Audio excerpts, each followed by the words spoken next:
of course, we're thinking big time and out of the box here, but you know, if we put it right down by the trail, we're looking for our museum to be accessed or viewed from the outside, so people can walk up on it, look in, and that'll be an ever-changing, you know, display every 4 months, every 6 months. That hasn't been decided yet either. And, but those, you know, if I was king, that's what we'd have. So Derek Rainey was the person responsible for bringing our speaker in here. They have a long history, so I'm going to let Derek introduce him. Okay. I first encountered this fellow. This is Dave McCord. More than 25 years ago, I was tobogganing with my late wife and my good friends, the Strattons, Bertha Brock Park. And I saw some people coming down the hill that were in robes. They weren't in regular winter garb or anything like that. They had medieval looking clothes on their toboggans as they went down the hill. And we talked to them and they asked, and they said they were having a feast there at the lodge, or in Bertha Brock Park, deep in there. And if we put on old clothes that looked like robes or something before like 1200 or so, with a slight fee, you could go in there and there'd be hot cider and things like that. And so we went in there, and it was just wonderful. Banners hanging there, and the people are jovial and having a good time. And on the chart up at the front hall was the Baron Dave McCord. Well, So, you're a David McCollin of Galvakine McCordy. Oh, that's what it was. That's my Okay. official bearing. Yeah. I did a drawing once for their magazine called The Bolt, I think it was. Yeah. And I did a drawing for that. And Dave is a historian and an artist, a graphic designer with a little company in Ionia, and builds board games as well as displays them here, and is just a fascinating person. So hopefully you'll enjoy this encounter. Thank you, here. sir. Now I got to live up to that. Yeah. Darren McCord. Well, you should introduce his helper too. Oh yeah, this is my wife Annette. She's Hi, Annette. she's my my roadie. Yep. More ways than one. Yeah, that's right. Yeah, we play in a band too. You guys probably know that. Musicians. Three Husbands on the Loose, yeah. And as a matter of fact, I forgot to tell you, we've been invited to play a gig next fall along with We Three Strings. So you guys know them. Yeah, and so that'll be kind of fun. Well, yeah, anyway, games. As a matter of fact, with the SCA, I got exposed, I guess, to medieval tabletop games. And it really got me interested in some of the ancient games. And I had already been a game player and so on, but looking into researching games that are 1,000 years old just became kind of a gratifying, I guess you might say, to discover some history. And I already had a fair collection of games at the time, but it just kind of ran amok, as they say. And I started buying games. I made a deal with Annette here that if I could find a game for less than $5, I could buy it without asking her permission. And so I spent a lot of time going to the Goodwill and the flea markets and all that kind of stuff to just kind of build a collection. And once in a while I would find a gem that somebody didn't know they had. And it got to the point where people started to realize that, hey, this guy's interested in games. I've got some old games in the closet, that haven't been dusted off in years. Let's, give them to David and he can put them in his collection. So that was kind of nice. I remember specifically somebody who had a yard sale that I didn't know about. And she called me later and she said, well, we're just taking care of the yard sale. We got a few games left there. We thought you might, like to come and check them out. So I said, sure. So I drove over there. She opened the garage door and I about fainted. There was a beautiful collection of games in there. Stuff from the 60s for the most part that were in really good shape. And so we made a deal. And I instantly added a couple of dozen games to my collection now at that one site. But what I decided to bring with me here is about 100 years worth of games. And I can start out in the 1800s when games started to be published in the United States. One of the things I might tell you in doing research and so on, this is a reproduction of a McLaughlin Brothers game catalog, a toy catalog from 1903, I think it is. And there's a lot of these things available online. And I belong to the American Association of Game and Puzzle Collectors. And there's access to a lot of things in their library, all these old catalogs, which gives you a lot of insight into how games evolved through the years. There's another reproduction here of an old Milton Bradley catalog. I think this is 1880 something. Oh, this one says 1860. 1860. Another Bradley catalog. This one is kind of a fun one here. It's called Pranks and Pastimes. And it was published in 1880. And it's just parlor games, okay, Victorian parlor games. Not many table games, but a lot of things like charades and tableau. I don't know if you ever heard of that one, but it's charades without words. That, for example, you'd have teams, and one team would be the actors and the other team would be the guessers. And they close the curtain. Of course, old Victorian houses always had heavy curtains between the rooms, right? So they close the curtains, and then these folks would strike a pose. And then they would open the curtains, and they'd have to guess what they were reenacting without moving. Wow. And so it might be just as simple as somebody standing like this, and then a row of chairs behind them with people going like this, you know, kind of thing. And you go, oh, it's Washington crossing the Delaware, you know. So they'd act out these famous paintings or, you know, whatever it might be. So that's kind of a fun little parlor game. But it also includes board games and card games. I don't know how many of you folks have heard of card games like Whist or Faro, a lot of the old gambling games and so on that would be reconfigured for the family because, you know, you don't want dice and cards in the house because that's evil, right?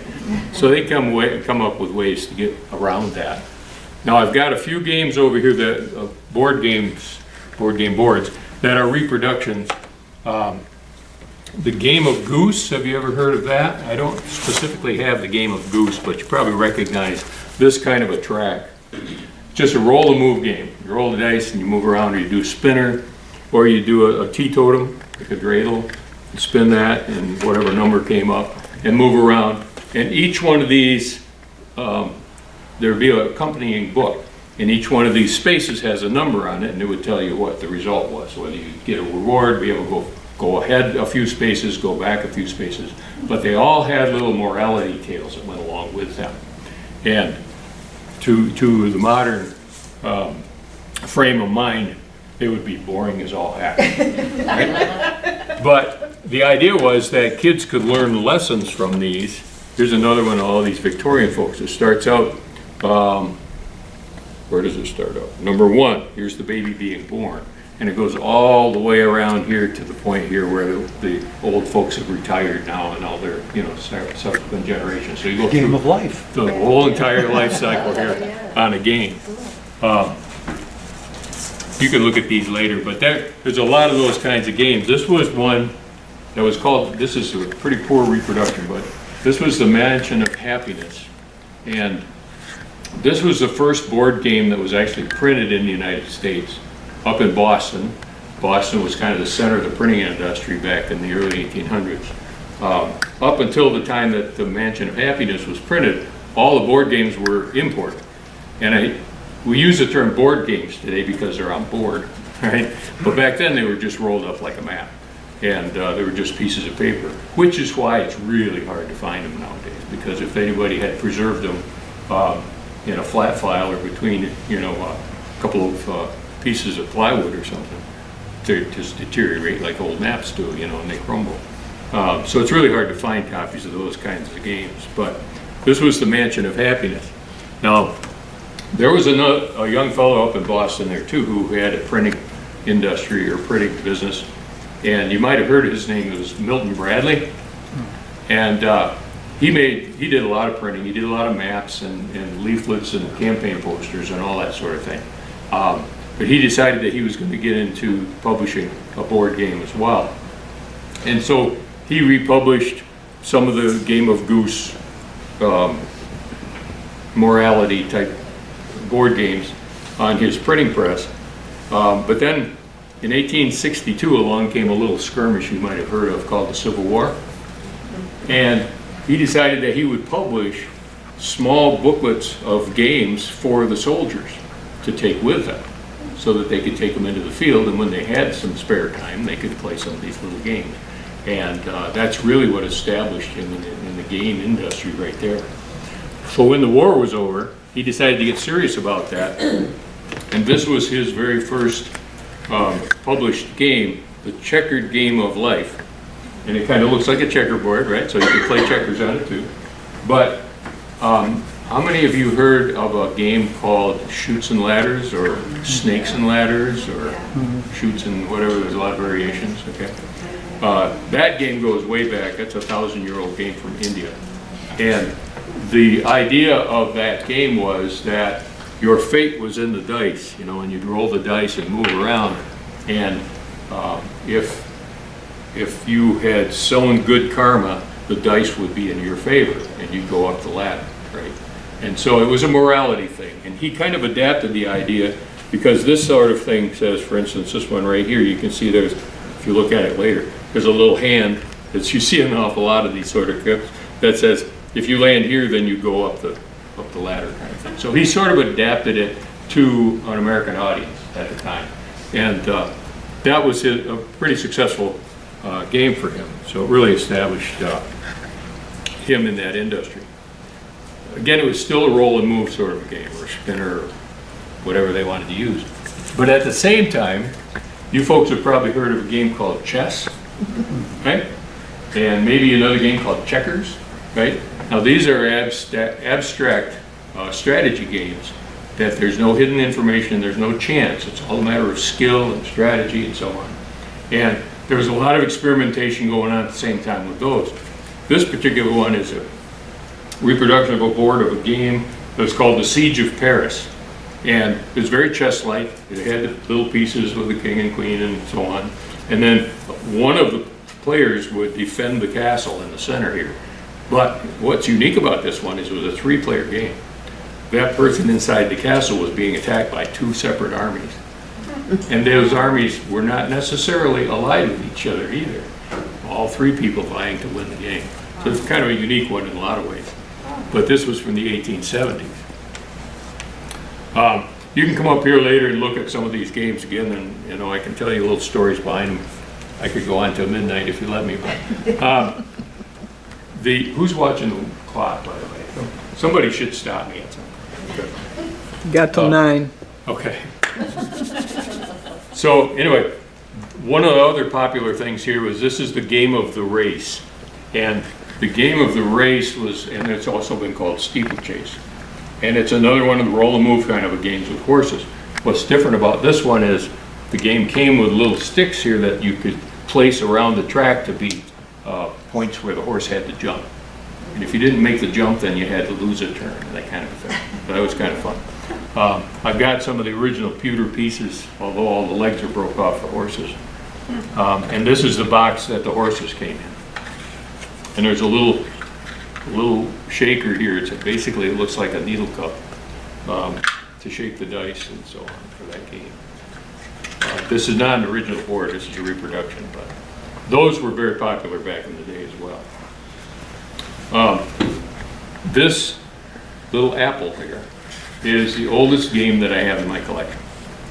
And open here. What it is, if you come up here and look at it later, there's some little counters, and then it's a spinner inside this apple, a little wooden spinner. And there's depressions here, like I think there was a BB, and you'd spin it just like a roulette wheel.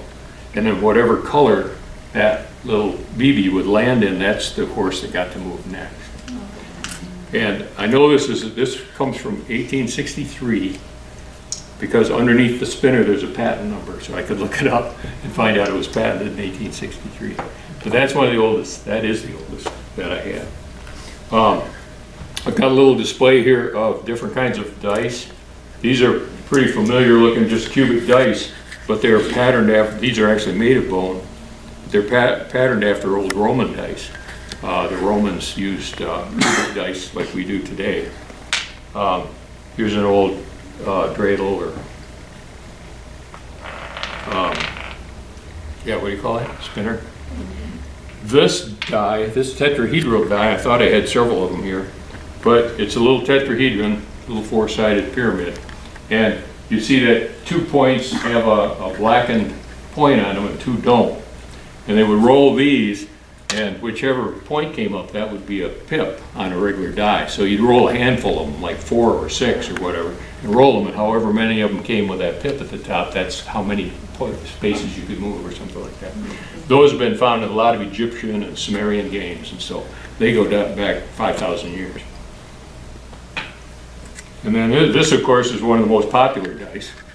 It's a 2-sided die called a coin, right? And so you have a 50-50 chance of getting a positive number from a coin. Very popular dice were these little cowrie shells. And I think these are not cowrie shells, but same idea, that you roll a bunch of these, and whichever ones came up a certain way, then that's how many spaces you could move. So people were pretty creative with that sort of stuff. Made entire games out of them. I've got an 8-sided die here. This is made of clay. 7-sided die. That's kind of clever. Another 8-sided. Here's a 12-sided die. And this one is what's called a barrel die.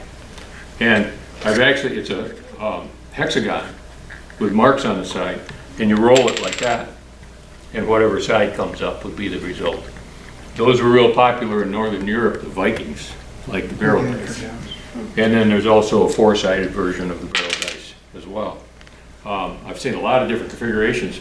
Somebody who was probably a dozen years or so ago got real clever, and they had a hot stamp machine, so they took pencils, which happened to be hexagon, and they hot stamped the numbers in the side so you could roll the pencil and use them as dice. So that was kind of clever. I have no idea where I came across this particular game board. Got little pegs here and holes drilled in here. It's a 5x6 grid, and it took me a while to figure out what this might have been when it was made. But it was one of those yard sale things that I found. And so I looked it up, I figured it out after a while. It's actually a game called Yote. And the game called Yote from Timbuktu, of all places. If you go to West Africa, you find out that they play Yote. It's sort of like tic-tac-toe-ish in that you're trying to get 3 in a row. But you've got this entire field here to get the 3 in a row. And when you get 3 in a row, instead of winning, you get 3 in a row, you get to take off one of the opponent's pieces. It makes their chance of getting 3 in a row less. And so it's an interesting variation of that. So it took me a while to figure that one out. You might have seen this one too. This is an old, it's called French Solitaire, generally called French Solitaire. Rumor has it that one of the Louis, I don't remember which king, invented it. Well, you know, probably not. He just wanted to take credit for it. But it's a solitaire game. Here's the marbles to go with it. You just fill up that pattern with marbles except for one empty space, and then you jump and take the marbles off, try to get down to 1. How many folks have played that little triangle game at, Cracker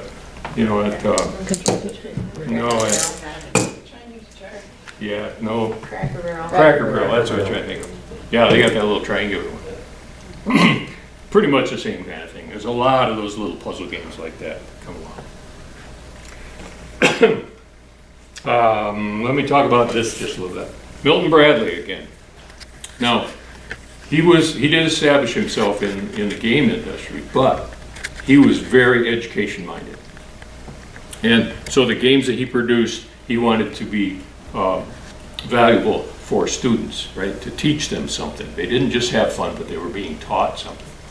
And he had a pretty huge industry. He was in the right place at the right time. You've probably heard of kindergarten, right? And kindergarten was invented in Germany in the 1830s by a guy named Friedrich Froebel. And Friedrich Froebel's philosophy of how to teach kids in the kindergarten level, the kindergarten means garden of children, was to do a lot of tactile things. And I have a lot of building blocks and puzzle type things to teach kids all these mental skills and so on. And Milton Bradley got on board with that when kindergarten started to establish itself in the United States. And so his catalogs from right after the Civil War were more teaching tools than they were games. And he invented a lot of those kinds of things. Now this is one of his inventions, modernized. It's called a kaleidograph. And each one of these cards has a different pattern on it. And by stacking these up, you see, you make these real fancy designs, right? Now, a friend of mine over in Grand Rapids area found out that the patent had expired for this. So he started producing a whole new series of these things. Fortunately for me, he hired me to do the graphic design for the packaging and stuff like that. So I got a free set, yay! But these are actually patented by Milton Bradley back in the 1870s or thereabouts. And we've done some variations with black and white and played around with different shapes and stuff. So Milton Bradley did a lot of school supplies. So if you find somebody who's collecting school supplies, they've probably got Milton Bradley's products in there. This is something that was in a lot of toy catalogs back in the day. They call it a combination board. It might look kind of familiar. It's got backgammon on the inside and checkers on the outside. They still make them that way. But this is Milton Bradley. It doesn't have a year on this. But this is probably 1870s, 1880s. Hard to find because they're pretty fragile. And another one here, this is a Milton Bradley anagrams. Have you ever played anagrams? You ever played Scrabble? Yeah, such crap. Words with friends, all those, they're all related. You're basically just trying to, there would be a whole book of different rules so that you can play a lot of different games with the anagrams. And they were real popular. So, we're still in the late 1800s. This game, you'll have to come and look at it at some point. This game is called Salta. It was invented by a guy, let me see if I can pronounce his name, Conrad Buchendorf or something, I don't know. A German guy with all little umlauts and everything in his name. But anyway, he invented this. He was the German champion, chess champion in the 1880s. And a fellow named Lasker was the American chess champion, and they got together and popularized this game. It was a very popular game in the 1880s and 90s, and almost impossible to find nowadays. But it is a really intriguing game. And it's one of the games that they call it a game of transference. The idea is that you're trying to get from this side of the board to that side of the board. You're not trying to capture anybody, or you're not trying to, jump like in checkers, although there's jumping, but you're just simply trying to get your pieces to the other side of the board. Now, somebody earlier on mentioned Chinese checkers. That's basically what it was. Chinese checkers, of course, is not Chinese, and it's not checkers. It's just some marketing gimmick, I guess. But that originally was called Sternhalma, and it was invented in Germany as Sternhalma, which means star Halma. What's Halma, you ask? Halma is this game, which goes back to about that same period. And I think I have another set of instructions here someplace, but basically we can look at this a little bit closer, but here's some of the original pieces from the Halma game. This one was by Parker Brothers. I'll talk about them in a minute. But it was a 4-player, and you'd set your pieces up in the corners and then go across the board to try to get to the opposite side. And that was a very popular game back in the day. In fact, Halma was being published up until the 1960s. It was really popular in Europe all that time. So anyway, games began to get more popular at the time. I mentioned the McLaughlin brothers. They were publishers of what today we would call board books. They were little kids' books, teaching kids how to read and so on, and household skills and all that kind of stuff for kids. And they decided to get on board with the game business too.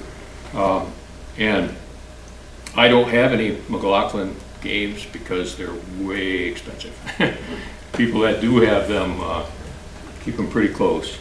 There are auctions now and again for people's collections, and a McLaughlin game in good shape is, you're talking thousands of dollars, and I can't do that. Way past the $5 rule. Way past the $5. But they're beautiful games. That was one of the things that in the early 1900s, German lithography started to come to the United States. It was a whole different technique of printing that they could really get vibrant colors and stuff that they didn't used to get. And McLaughlin made great use of that in their games and did some just absolutely gorgeous artwork on their game boxes and stuff. And so that's why they're collectible. We went to the Strong Museum, Rochester, New York. I think it's in Rochester. And they've got a whole floor in there that's antique American games and a lot of McLaughlin games in there. It's really a beautiful collection if you ever get a chance to go to the Strong Museum. A lot of people got on board with games at the time. This is an old version of the author's game. You've probably seen that one around. It was real popular. Everybody was publishing author's games. This one's unique because it's got that full color lithography that you don't see very often. There were a lot of conversation cards. They weren't really games as much as activities, stuff to break the ice at parties sort of things, and games that were specifically made for courting couples that would allow a third player so the chaperone could play too. And those were pretty popular back then. This one right here is indicative of an awful lot of this is verse riddles from the Bible. A lot of morality type card games that were published back in then. I have one here called Whistlet. So it's like a simpler version of Whist for the family to play. This one is, but it says instructional game on it. So it's another one of those morality things. But a lot of people were getting on board publishing those games. But still, overall, the mainstay of a lot of games was the checkers and the chess and the Chinese checkers and those kind of games that people just like to play with the family. Here I have a set of checkers that were made by the Halsam company. They made a lot of dominoes as well. Here's some dominoes that were from the engraving, or the embossing company in Albany, New York. And they made a lot of games. These are wooden ones.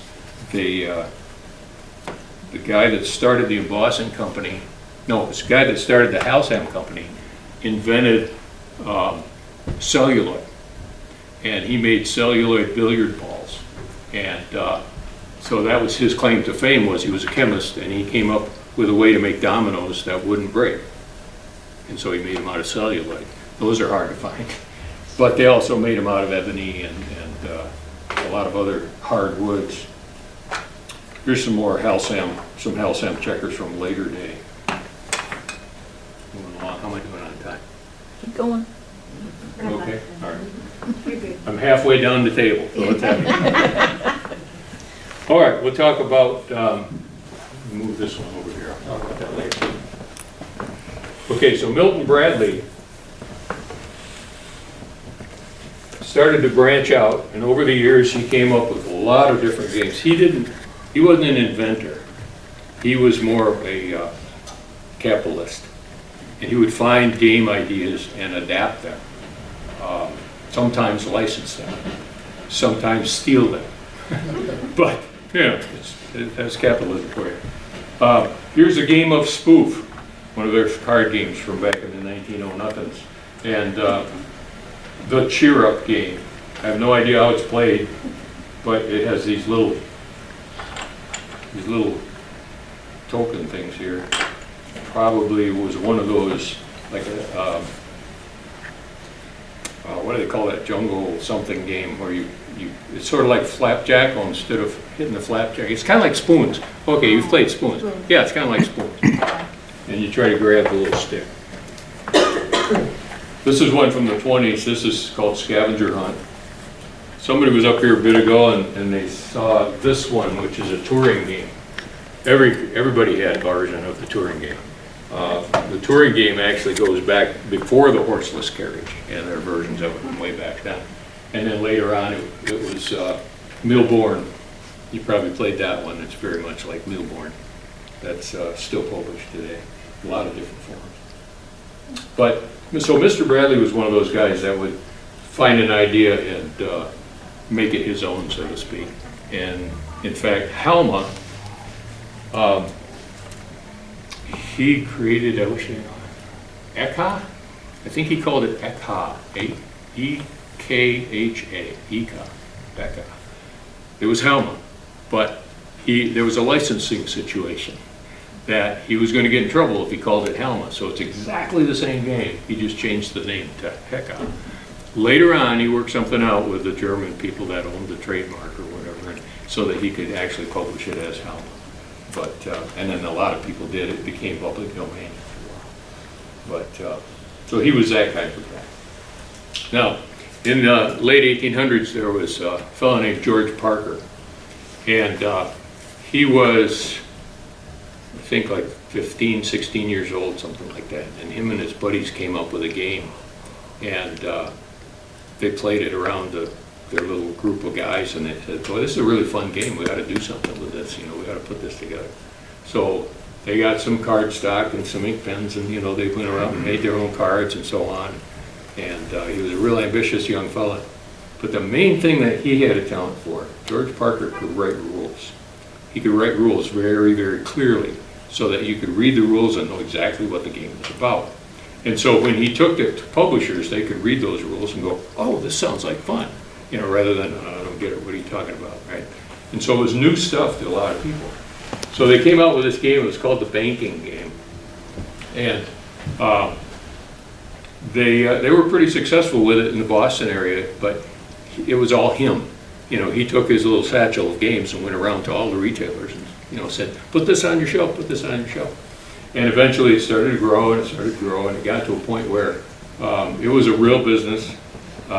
His parents weren't too happy with it, but he ended up actually making money at publishing card games and board games. And to the point where his brother, George, or no, his brother was John, said, you know, maybe I'll get in this business with you. So it became Parker Brothers. And the Parker Brothers did kind of the same sort of thing, although George was an inventor and a designer himself. They would appropriate games from Europe an awful lot.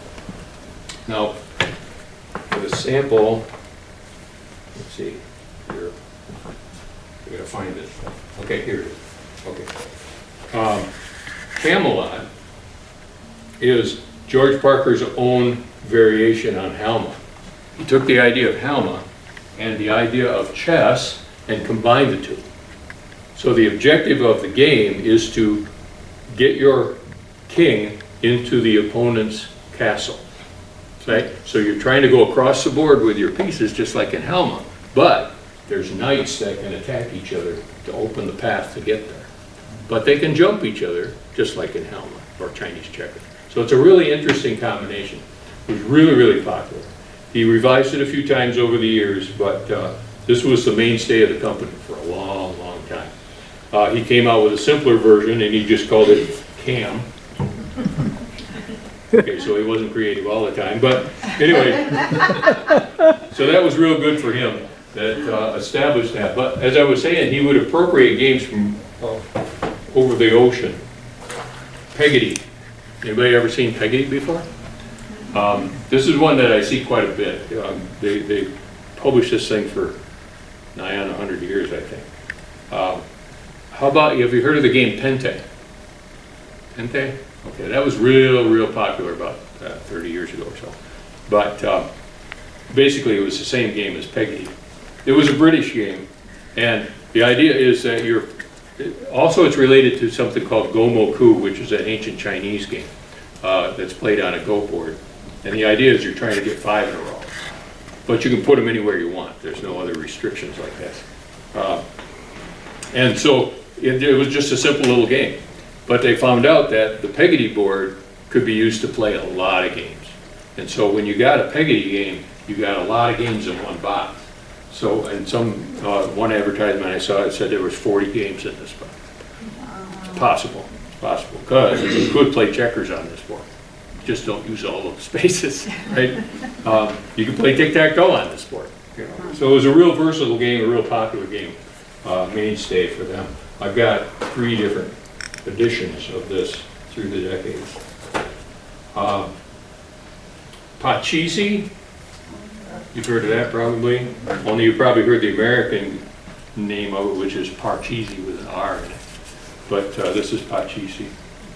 This one was published by Whitman back in the 30s. They Americanized it, but Parcheesi is a word from India that means 48. And because if you roll the dice a certain way and you have the right pieces in the right place on the board, you can actually move 48 spaces. And so it's called 48. The boards from India weren't boards at all. They were almost always embroidered on cloth. But when they Americanized it, they, for some reason, put an R in it. But occasionally, I have a version of it at home. Occasionally, you'll see it called the Indian game. And basically, it's Parcheesi. And that evolved into this one, which everybody's played sorry, right? It's essentially the same idea. You're trying to go around the board and get all your pieces home, but you got the little cards to dictate where you can move. Sorry. But all those kinds of things that were appropriated from across the big pond was something that Parker Brothers did a lot of. Make a Million is one of their little, it's the descendant of that first banking game that they did. You might have heard of this one before. Yeah, how many people have played Monopoly? Why is that? In my humble opinion, it's a broken game. Because you're eliminating people. What's the fun of that? But that's a whole nother lecture. We'll talk about that some other time. But they found this neat little game over in England, the Sherlock Holmes game. And over there they call it Cluedo. They still call it Cluedo. And so Parker brought it to the United States and took the do off the end and just called it Clue. And people still play that today. But the original versions of it were marketed as Sherlock Holmes crime solving game. Oh, there's the other. The theater is going to, isn't that the name of the show? Yeah, this month. Oh, Clue, yeah, yeah, it's a wonderful. That's one of those movies I watch once a year when I do it. Yeah. Bargain Day. Now, this is interesting because Parker Brothers, I got to tell you a little of the Monopoly story, okay? There was a game called the Landlord's Game in the 1920s, and it was invented by Elizabeth Maggie. I want to make sure I get the name. And the Landlord's Game, the idea of it was that it was going to teach people the evils of capitalism. That if you play the Landlord's Game, you're going to go broke and whatever.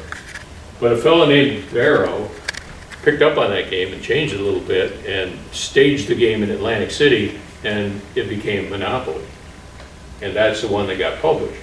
Well, Elizabeth Maggie came to the company and said, "You can't do that, that's my game." He just changed some of the words around so that it was no longer teaching the evils of capitalism. And they said, "Well, we'll make you a deal. We'll give you a royalty on the Monopoly game, but we'll also publish one of your other games." And that was what this was. Bargain Day was a game by, and it actually says, the famous inventor, Elizabeth Maggie Phillips. So she did get a little bit of credit, but this fellow named Darrow is the one that got most of the credit for Monopoly. And look at that, whoa, a lot going on there. Yeah, it looks like a shopping mall. So I think that pretty well covers Parker. Here's another one, Pitt. The Pitt was actually a separate company. This was their only product, was Pitt, and Parker took it over and turned that into something. This is a very interesting little game here. You probably have played before, or at least heard of. I know you have. It's called Flinch. And this particular box here says right on the cover, here it is. Manufactured by the Flinch Card Company, Kalamazoo, Michigan. It was invented here in Michigan. And the Flinch Company did pretty well by themselves, but then this one says, a new edition of Flinch, manufactured for the Flinch Card Company by Parker Brothers. So see how they did that? And then they came out with this deluxe edition of Flinch. And then this is the one that a lot of folks know. This one sold a lot in the 60s, the Flinch. But it evolved into becoming a Parker game, and then nobody had no connection to Kalamazoo anymore. Let's see, what else can I talk about? I don't want to get too in depth on some things. I'll talk about bingo a little bit.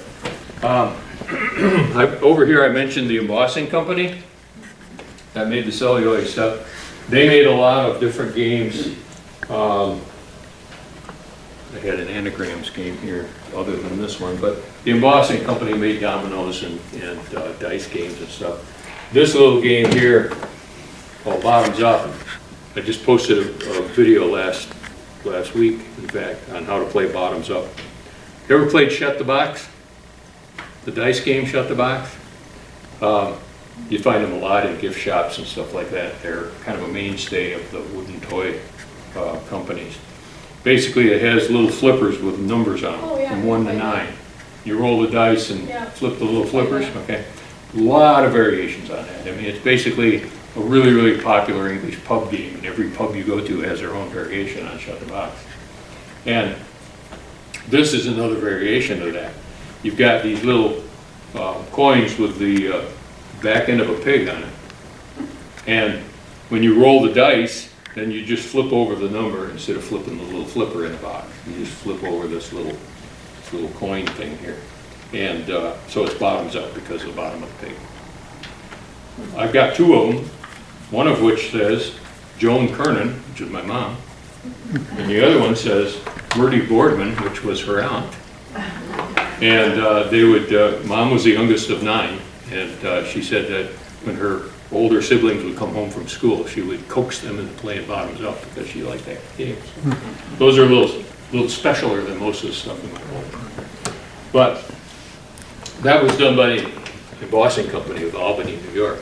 Now, there was a fellow named E.S. Lowe, Edwin, I think his name was, Edwin Lowe, and he was also making games, and he actually made Bottoms Up. He licensed it from the embossing company. And E.S. Lowe was one of the companies that made a whole series of these little games. This particular one is the mill game. I can talk about this game just briefly. This is one of the oldest games, human civilization. This is called Nine Men's Morris. And Nine Men's Morris has been around for thousands of years. If you go to the big cathedrals in Europe and wander around upstairs, you'll find this game board is carved into the stonework. That when the stonemasons were working on the cathedral and it was break time, they would play this game.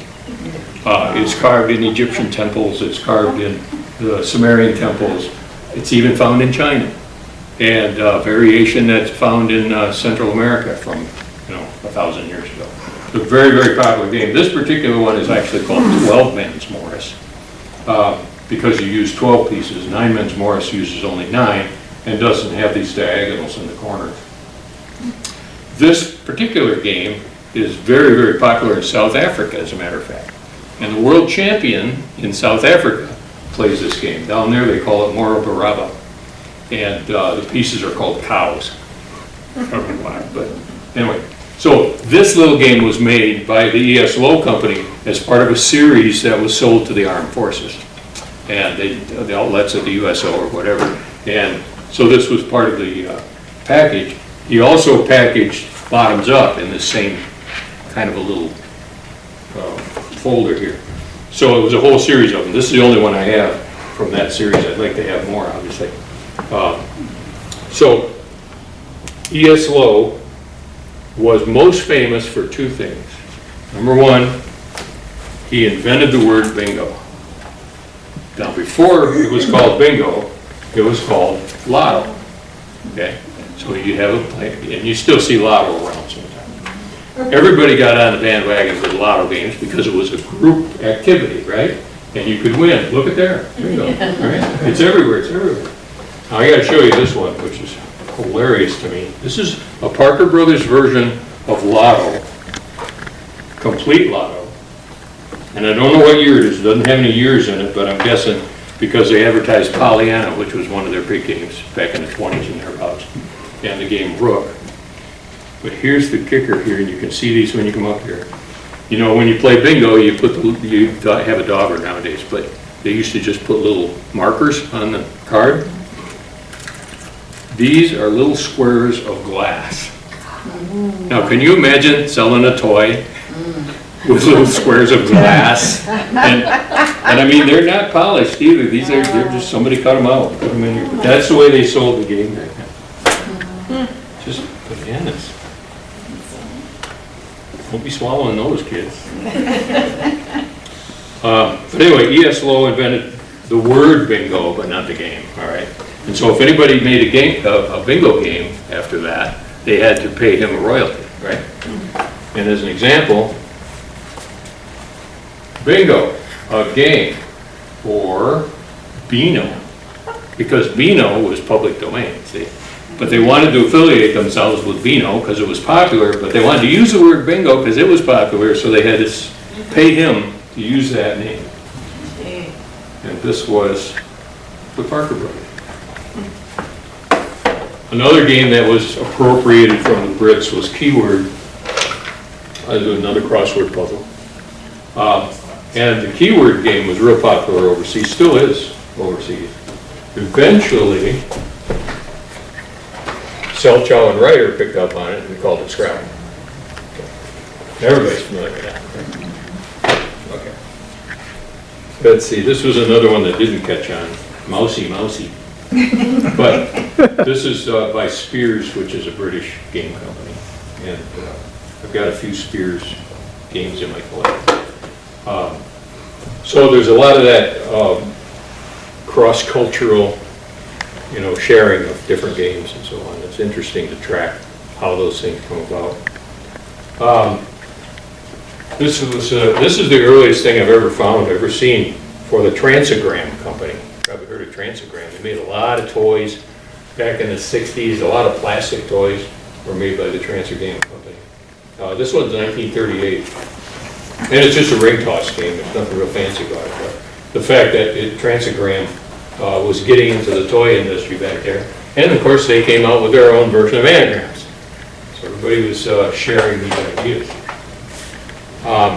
Another company that you may be familiar with, you've heard of the town Grand Rapids, Michigan? Okay. There's a company over there called Druki. Druki was very, very famous for their chess pieces. They made them right there in Grand Rapids or downtown. And this is one of the more desirable Druki sets. This was designed by the Drukis themselves. And this is the board, one of the Druki boards that they sold. And this is interesting. The game on the back is Nyman's Morris, that 1,000-year-old game I was talking about. And Druki they were one of the first to make magnetic travel games. And this is a game called Trick Track. Trick Track is the French name for shut the box. And so you see the little numbers. Instead of flippers, there's little magnetic things that you can go around. So they adapted that game to their line of product. This is a nice little, oh, it's still sealed. Oh no, it's not. There. Little peg chess set. This is one of the things that Druki was really famous for, was their little peg sets. They also made poker chips. They also made the solitaire game, the little peg solitaire, just like the marbles thing down there. Now this game, this board, you can use to play Fox and Geese. How many people have heard of that game? Fox and Geese, there's a whole genre of games called the Predator versus Prey games. And Fox and Geese is one of those. There's one fox, sometimes two, depending on his rules, and 15 geese. And the geese can't capture the fox. The fox can definitely eat the geese, jumping over them. But the idea is the geese are trying to trap the fox so it can't move. That's how the geese win. Some people say that it favors the geese if you know what you're doing. But Fox and Geese is just one of many. As a matter of fact, I'm just beginning to publish a game that's called Adu Puliatam, which is an Indian game from India that is 4 tigers and 15 goats. But it's basically the same idea. The goats are trying to trap the tiger. That's another game that goes back 1,000 years. And, gee, what's in here? Oh, another one. Just like the other one, only it says Druki on it. But Druki was huge, and now I want to talk a little bit about the genealogy of these companies, okay? So we've talked about a half a dozen different companies down here. The McLaughlin brothers went out of business, and they were bought out, or I couldn't say they were bought out, their business was absorbed by the Milton Bradley company. The Halsam company was bought out by the embossing company, which was bought out by the Lowe company. Okay. Now, in amongst all this, there was a couple of guys called the Hassenfeld brothers. And the Hassenfeld brothers were making checkers and chess, and they made the Wahoo checkers, which was Chinese checkers, but they called it Wahoo. And the Hassenfeld brothers began to buy up these other companies. So by the 1950s, the Hassenfeld brothers owned all these older games. During that time, of course, everything was about marketing, Madison Avenue and stuff like that. Somebody says Hassenfeld is just too hard to say. Let's change the name of your company. It was the Hassenfeld brothers. Let's shorten that to Hasbro. Okay? So Hasbro now became a major player because they owned all these other games, right? So Hasbro, back in the 90s, late 90s, early 2000s, was in dire straits. The company wasn't doing too well. Well, they did one of these tricky things that investors and capitalists do, and they somehow or another acquired both Milton Bradley and Parker Brothers. So now Hasbro owned the two largest players in the world in their company. Now Hasbro, just recently, their game division, whatever, was bought by a company called Asmodee, which is from France. So now France owns the biggest players in the American gaming industry. So it just evolved interestingly like that. I just thought that was pretty amazing. There are still, and I mentioned this before to you folks when we were talking about games, tabletop games within the last 20 years have entered into what they're calling a renaissance of board games. And it's a $1 billion industry in this country. And it's succeeding in spite of video games. It's succeeding because of video games to a degree. And part of that is because when you play a video game, it's you and a machine. Sometimes you and a person through a machine, right? People start to miss that interaction with human beings. And they're saying, well, I can sit around a table and play one of these games and actually carry on a conversation with somebody, you know, and there's tangibility about it. Plus, you learn a lot from that tactile experience that you can't learn through the machine, you know, right? So they started to get really popular. Little companies springing up all over the place. Today, I just saw this statistic not too long ago that 4,000 new games are published every year. Of course, an individual game, there'll be hundreds of thousands of copies. Now, compare that, though, to books, okay? Books are printed matter you can enjoy over and over again. You can share with friends kind of thing, right? There's over 1 million books published every year, different books. So contrast that with 4,000 games, it's not that much, right? But it's a lot, when you think of that variety of games. So when it comes to somebody like me, who's really into board games, I play in basically two different groups. One group meets every Monday night at the game store in Ionia. We play games for 4 to 6 hours. In that group of 6 to 12 people bring in their favorite games, or the store itself has a library of games that we can play and such like that. Some of them are simple little 15, 20-minute puzzle games. Some of them can take many, many hours to play. Last night, one of the guys brought in a game called Arabian Nights, which is very much a storytelling game. And he said, well, you take the game per player is about an hour.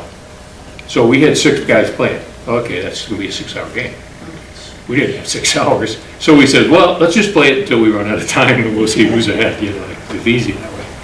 But she'll attest to the fact that they're a really confusing game.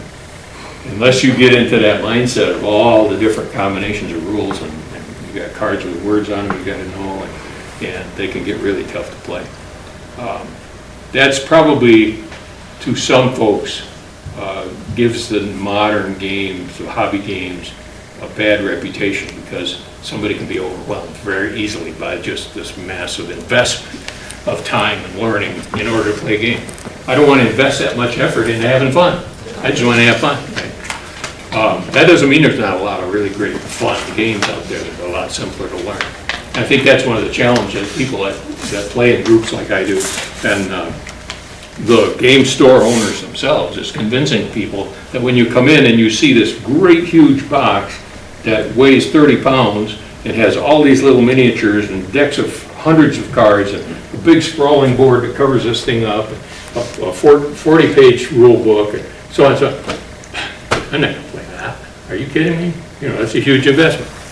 They failed to say that there's also some really fun little card games, party games, and things like that that you can play with your friends and family that only takes about 10 minutes to learn, and you can have fun the rest of your life, right?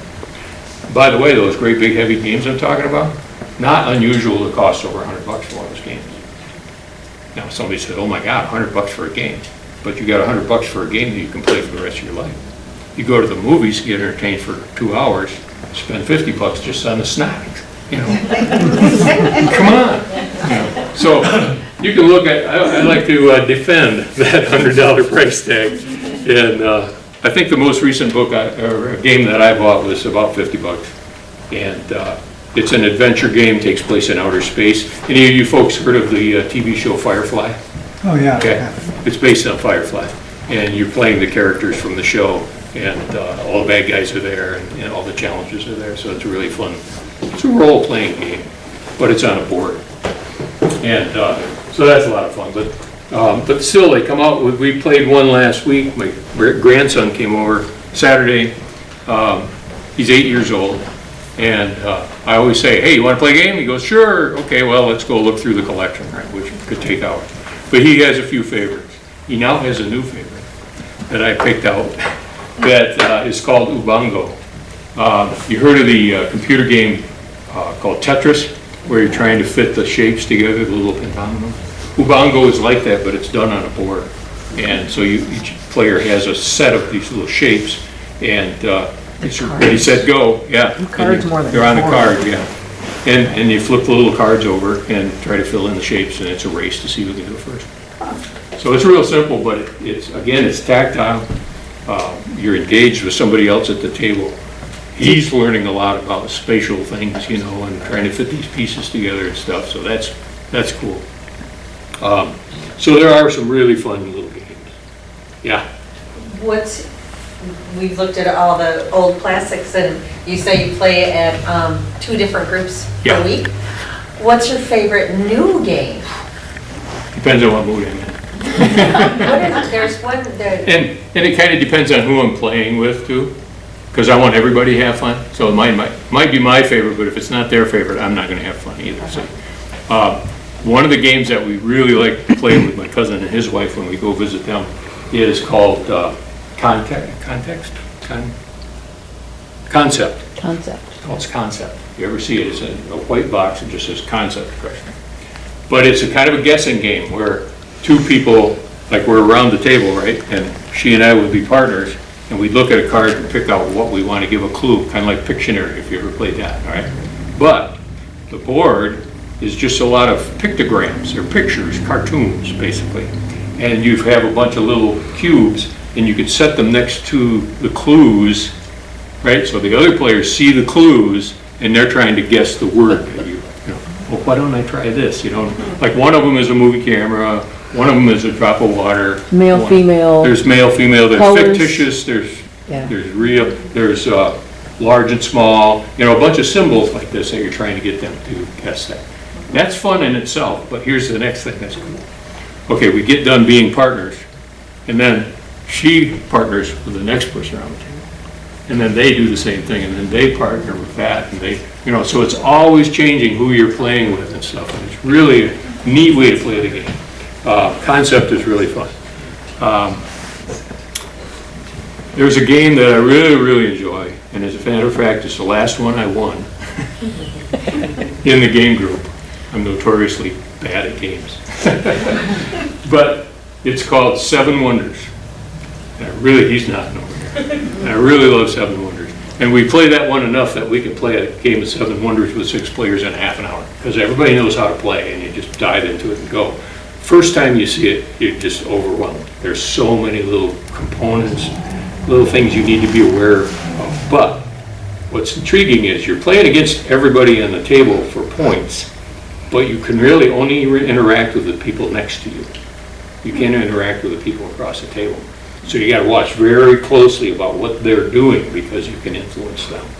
A lot of cards, a lot of little tokens, it's confusing to watch, but it's a fun game. I really enjoyed playing that one. And I actually won last week, which is exceptional. What happens to me is the first 5 or 6 rounds in a game, I'll get way out ahead of everybody else, and then I do something stupid. But yeah, so the other group that I play with is a monthly, and that's in Lowell, and it's a rotating. It goes from church to church, and it's more family games and such. But it's sponsored by the game store over there in Lowell, and they're lighter games generally. Although there's a few pretty hefty ones. So yeah, games, fun stuff. I would like to definitely invite you folks to come over here, look things over, ask me questions, tell me stories about games that you've played and stuff like that, make recommendations. And you can tell that Dave is entertaining you. He likes to talk about this, so please come up and take a look at him. But, so when I asked Derek, I said, what can we give Dave to compensate him for his travel and stuff over? And he said, I work for cookies. and Derek said, no, I'm serious. He wants cookies. So Gail took the challenge, and she spent one day cooking cookies this week, and it worked out that we have 2 dozen, and then that'll go for the roadie here, too. Well, all right. And this is some cards that Derek designed. Library. So some stationery notes there. Excellent. And thank you very much for coming, and please come up and ask the question.